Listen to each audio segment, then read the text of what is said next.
ನಮಸ್ಕಾರ ಸ್ನೇಹಿತರೆ, Kannada jobs corner YouTube ಚಾನೆಲ್ಗೆ ಎಲ್ಲರಿಗೂ ಸ್ವಾಗತ. ಎಸ್ಎಸ್ಸಿಯಲ್ಲಿ ವಿವಿಧ ಹುದ್ದೆಗಳ ನೇಮಕಾತಿಗೆ ಸಂಬಂಧಪಟ್ಟಂತೆ ಅರ್ಜಿಗಳನ್ನ ಆಹ್ವಾನಿಸಲಾಗಿರುವಂತದ್ದು. ಇನ್ನು ಯಾವ್ಯಾವ ಹುದ್ದೆಗಳಿವೆ, ಎಷ್ಟೆಷ್ಟು ಹುದ್ದೆಗಳು ಖಾಲಿ ಇರುವಂತದ್ದು, ಏಜ್ ಲಿಮಿಟ್, ಎಜುಕೇಶನಲ್ ಕ್ವಾಲಿಫಿಕೇಶನ್ ಹಾಗೂ ಸೆಲೆಕ್ಷನ್ ಪ್ರೊಸೀಜರ್ ಬಗ್ಗೆ ಈ ಒಂದು ವಿಡಿಯೋದಲ್ಲಿ ಮುಂದೆ ನೋಡ್ತಾ ಹೋಗೋಣ. ನಮ್ಮ ಚಾನೆಲ್ ಅನ್ನು ಯಾರಾದ್ರೂ ಹೊಸದಾಗಿ ನೋಡ್ತಾ ಇದ್ರೆ ಸಬ್ಸ್ಕ್ರೈಬ್ ಮಾಡಿ ಹಾಗೂ ಪಕ್ಕದಲ್ಲೇ ಇರುವಂತಹ ಬೆಲ್ ಬಟನ್ ಅನ್ನ ಕ್ಲಿಕ್ ಮಾಡಿ.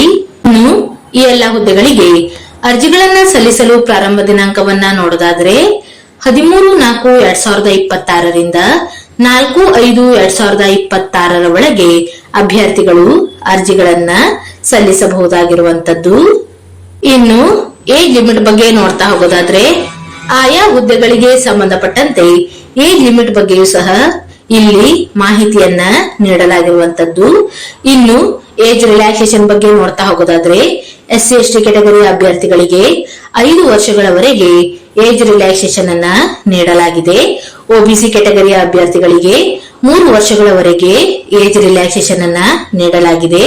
ಇನ್ನು ಫಿಸಿಕಲ್ ಡಿಸೇಬಲ್ ಇರುವಂತಹ ಅಭ್ಯರ್ಥಿಗಳಿಗೆ ಆಯಾ ಕೆಟಗರಿಗೆ ಸಂಬಂಧಪಟ್ಟಂತೆ ಗರಿಷ್ಠ 15 ವರ್ಷಗಳವರೆಗೆ ಏಜ್ ರಿಲ್ಯಾಕ್ಸೇಷನ್ ಅನ್ನ ನೀಡಲಾಗಿರುವಂತದ್ದು. ಇನ್ನು ಎಕ್ಸ್ ಸರ್ವಿಸ್ ಮೆನ್ ಅಭ್ಯರ್ಥಿಗಳಿಗೆ 3 ವರ್ಷಗಳವರೆಗೆ ಏಜ್ ರಿಲ್ಯಾಕ್ಸೇಷನ್ ಅನ್ನ ನೀಡಲಾಗಿರುವಂತದ್ದು. ಹೀಗೆಯೇ ಡಿಫೆನ್ಸ್ ಪರ್ಸನ್ ಗಳಿಗೂ ಸಹ ಏಜ್ ರಿಲ್ಯಾಕ್ಸೇಷನ್ ಅನ್ನ ನೀಡಲಾಗಿದೆ ಮತ್ತು ಸೆಂಟ್ರಲ್ ಗವರ್ಮೆಂಟಿನ ಸಿವಿಲ್ ಎಂಪ್ಲಾಯೀಸ್ ಗಳಿಗೂ ಸಹ ಏಜ್ ರಿಲ್ಯಾಕ್ಸೇಷನ್ ಅನ್ನ ನೀಡಲಾಗಿದೆ. ಇನ್ನು ವಿಧವೆಯಾದ ಹಾಗೂ ವಿಚ್ಛೇದಿತ ಮಹಿಳಾ ಅಭ್ಯರ್ಥಿಗಳಿಗೂ ಸಹ ಏಜ್ ರಿಲ್ಯಾಕ್ಸೇಷನ್ ಅನ್ನ ನೀಡಲಾಗಿರುವಂತದ್ದು.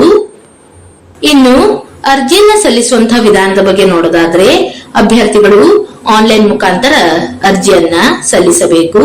ಇನ್ನು ಅಭ್ಯರ್ಥಿಗಳಿಗೆ ಅರ್ಜಿಗಳನ್ನ ಸಲ್ಲಿಸಲು ವೆಬ್ಸೈಟ್ ವಿಳಾಸವನ್ನು ಸಹ ನೀಡಲಾಗಿರುವಂತದ್ದು ssc.gov.in. ಈ ಒಂದು ವೆಬ್ಸೈಟ್ ಮೂಲಕ ಅಭ್ಯರ್ಥಿಗಳು ಆನ್ಲೈನ್ ಮೂಲಕ ಅರ್ಜಿಗಳನ್ನ ಸಲ್ಲಿಸಬಹುದಾಗಿರುತ್ತದೆ.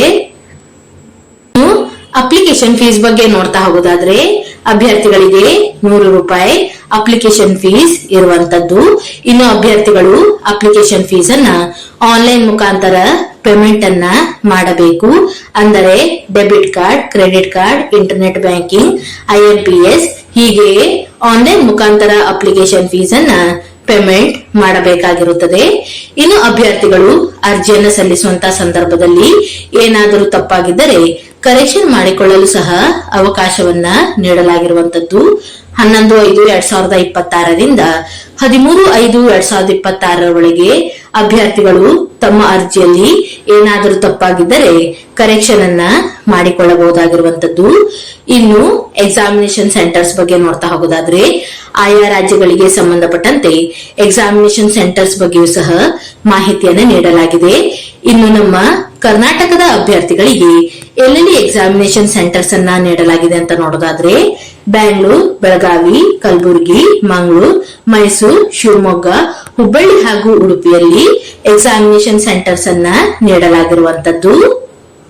ಇನ್ನು ಸ್ಕೀಮ್ ಆಫ್ ಎಕ್ಸಾಮಿನೇಷನ್ ಬಗ್ಗೆ ನೋಡ್ತಾ ಹೋಗೋದಾದ್ರೆ ಅಭ್ಯರ್ಥಿಗಳಿಗೆ ಕಂಪ್ಯೂಟರ್ ಬೇಸ್ಡ್ ಎಕ್ಸಾಮಿನೇಷನ್ ಅನ್ನ ನಡೆಸಲಾಗುವಂತದ್ದು. ಎಲ್ಲವೂ ಸಹ ಆಬ್ಜೆಕ್ಟಿವ್ ಟೈಪ್ ಕ್ವಶನ್ಸ್ ಗಳು ಇರುವಂತದ್ದು. ಇನ್ನು ಯಾವ್ಯಾವ ವಿಷಯದ ಮೇಲೆ ಎಷ್ಟೆಷ್ಟು ಕ್ವಶನ್ಸ್ ಗಳನ್ನ ಕೇಳಲಾಗುತ್ತದೆ ಅಂತ ನೋಡೋದಾದ್ರೆ ಜನರಲ್ ಇಂಟೆಲಿಜೆನ್ಸ್ ಈ ಒಂದು ವಿಭಾಗದಲ್ಲಿ ಒಟ್ಟು 25 ಕ್ವಶನ್ಗಳು ಇರುವಂತದ್ದು ಹಾಗೂ 50 ಅಂಕಗಳು ಇರುತ್ತವೆ. ಇನ್ನು ಜನರಲ್ ಅವೇರ್ನೆಸ್ ಮೇಲೆ ಒಟ್ಟು 25 ಕ್ವಶನ್ಗಳು ಇರುತ್ತವೆ ಹಾಗೂ 50 ಅಂಕಗಳು ಇರುವಂತದ್ದು.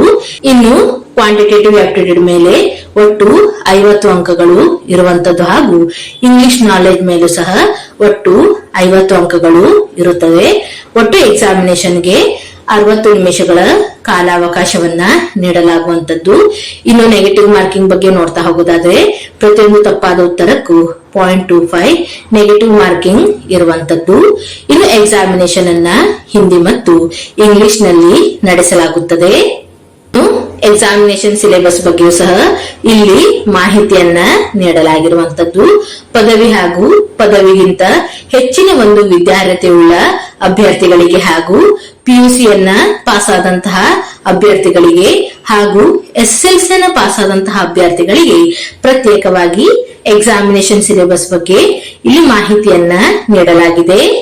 ಇನ್ನು ಸೆಲೆಕ್ಷನ್ ಪ್ರೊಸೀಜರ್ ಬಗ್ಗೆ ನೋಡ್ತಾ ಹೋಗೋದಾದ್ರೆ, ಅಭ್ಯರ್ಥಿಗಳು ಕಂಪ್ಯೂಟರ್ ಬೇಸ್ಡ್ ಎಕ್ಸಾಮಿನೇಷನ್ ನಲ್ಲಿ ಪಡೆದುಕೊಂಡಿರುವಂತಹ ಅಂಕಗಳ ಆಧಾರದ ಮೇಲೆ ಸೆಲೆಕ್ಷನ್ ಅನ್ನ ಮಾಡಿಕೊಳ್ಳಲಾಗುವಂತದ್ದು. ಇನ್ನು ಆಯಾ ರೀಸನ್ಗೆ ಸಂಬಂಧಪಟ್ಟಂತೆ ಖಾಲಿ ಇರುವಂತಹ ಹುದ್ದೆಗಳು ಹಾಗೂ ಹುದ್ದೆಗಳಿಗೆ ಸಂಬಂಧಪಟ್ಟಂತೆ ಎಜುಕೇಶನಲ್ ಕ್ವಾಲಿಫಿಕೇಶನ್ ಬಗ್ಗೆ ಇಲ್ಲಿ ಮಾಹಿತಿಯನ್ನ ನೀಡಲಾಗಿರುವಂತದ್ದು.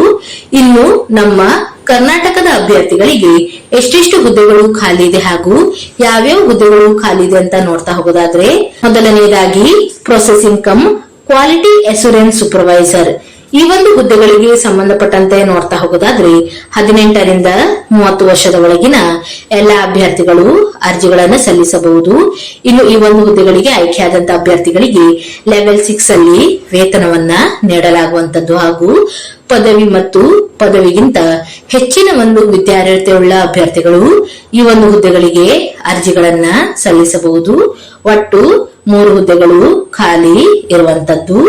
ಇನ್ನು ಸ್ಟೆನೋಗ್ರಾಫರ್ ಗ್ರೇಡ್ 1 ಈ ಒಂದು ಹುದ್ದೆಗಳಿಗೆ ನೋಡ್ತಾ ಹೋಗೋದಾದ್ರೆ 18 ರಿಂದ 30 ವರ್ಷದ ಒಳಗಿನ ಎಲ್ಲ ಅಭ್ಯರ್ಥಿಗಳು ಈ ಒಂದು ಹುದ್ದೆಗಳಿಗೆ ಅರ್ಜಿಗಳನ್ನ ಸಲ್ಲಿಸಬಹುದಾಗಿರುವಂತದ್ದು.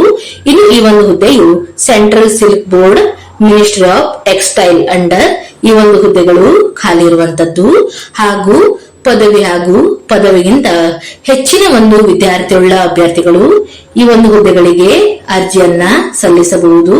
ಒಟ್ಟು 5 ಹುದ್ದೆಗಳು ಖಾಲಿ ಇರುವಂತದ್ದು. ಹೀಗೆಯೇ ಇನ್ನುಳಿದಂತಹ ಹುದ್ದೆಗಳಿಗೂ ಸಹ ಅಂದರೆ senior technical assistant, senior technical assistant hydrology, marketing assistant, assistant superintendent, senior artist ಇನ್ನೂ ಉಳಿದಂತಹ ಹುದ್ದೆಗಳಿಗೂ ಸಹ ಇಲ್ಲಿ ನೋಟಿಫಿಕೇಶನ್ ನಲ್ಲಿ ಎಲ್ಲಾ ಮಾಹಿತಿಯನ್ನ ಡೀಟೇಲ್ ಆಗಿ ನೀಡಲಾಗಿದೆ. ಒಂದು ಬಾರಿ ಎಲ್ಲವನ್ನು ಸಹ ಚೆಕ್ ಮಾಡಿ. ಇನ್ನು ಆಸಕ್ತ ಮತ್ತು ಅರ್ಹ ಅಭ್ಯರ್ಥಿಗಳು ಈ ಒಂದು ಹುದ್ದೆಗಳಿಗೆ ಅರ್ಜಿಗಳನ್ನು ಸಲ್ಲಿಸಬಹುದು. ಇವಿಷ್ಟು ಎಸ್ಎಸ್ಸಿಯಲ್ಲಿ ಕರೆಯಲಾದಂತಹ ವಿವಿಧ ಹುದ್ದೆಗಳ ನೇಮಕಾತಿಗೆ ಸಂಬಂಧಪಟ್ಟಂತಹ ಮಾಹಿತಿಯಾಗಿರುತ್ತದೆ. ಈ ಒಂದು ವಿಡಿಯೋ ನಿಮಗೆ ಇಷ್ಟವಾಗಿದ್ದಲ್ಲಿ ಒಂದು ಲೈಕ್ ಮಾಡಿ, ಶೇರ್ ಮಾಡಿ ಹಾಗೂ ಸಬ್ಸ್ಕ್ರೈಬ್ ಮಾಡಿ. ಜೊತೆಗೆ ಪಕ್ಕದಲ್ಲೇ ಇರುವಂತಹ ಬೆಲ್ ಬಟನ್ ಅನ್ನು ಕ್ಲಿಕ್ ಮಾಡಿ.